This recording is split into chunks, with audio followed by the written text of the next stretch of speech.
Spray paint time. Next piece of spray paint art that I wanted to share with you guys today is, speaking of Super Mario Galaxy, good call there, Arjun.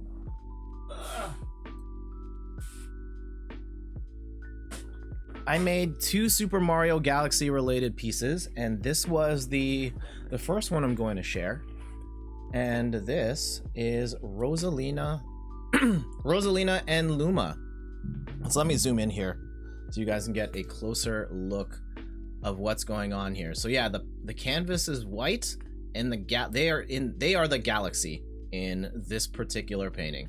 And so what actually is happening here is that I first laid down the blue and the white and the stars, sprayed all that in. Well, first I sprayed the outline of where they were, then I sprayed just all of this blue, and then I put the stencils back over top and then sprayed the whole area white to create this effect. So I think the board is a little too big relative to the size of my stencil, so I'll probably cut this down at some point, probably into a square. But for now you get to see it in its full form. It's mostly just empty space. So I will, oh geez, almost dropped it there. That would have been bad. All right, so let's run the tape.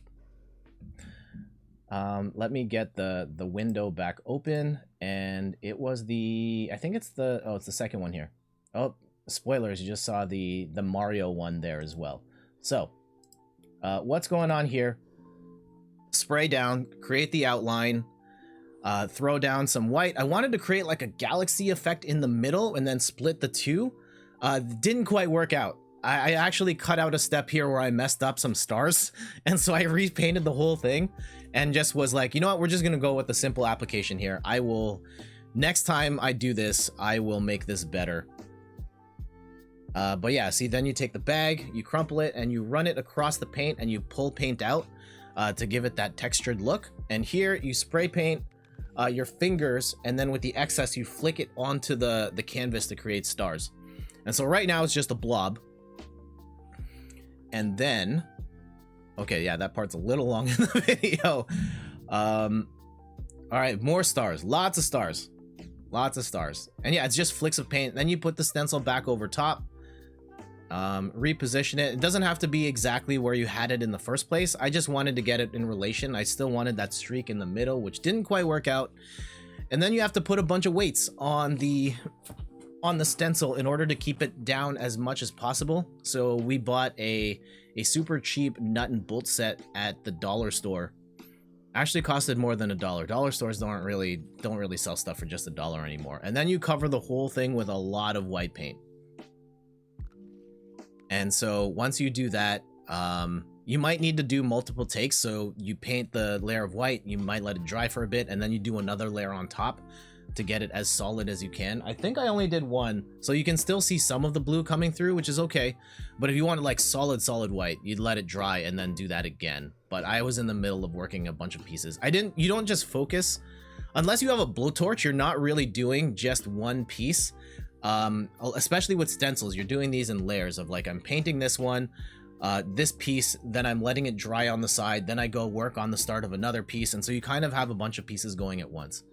And so now I'm taking the bolts off of the stencil, and this is the scary part, is when you have to peel it off, and you want to peel it off as clean as you can.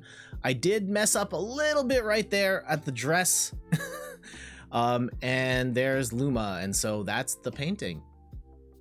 And there it is, Rosalina and Luma. So if I were to do this again,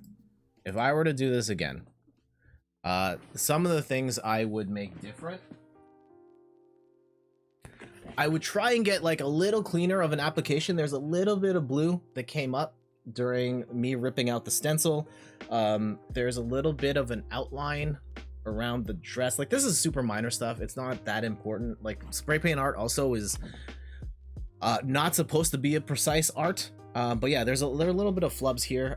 The big thing though, I wanted stars and comets in here as well, but I hadn't figured out how to do them properly until like my very last painting.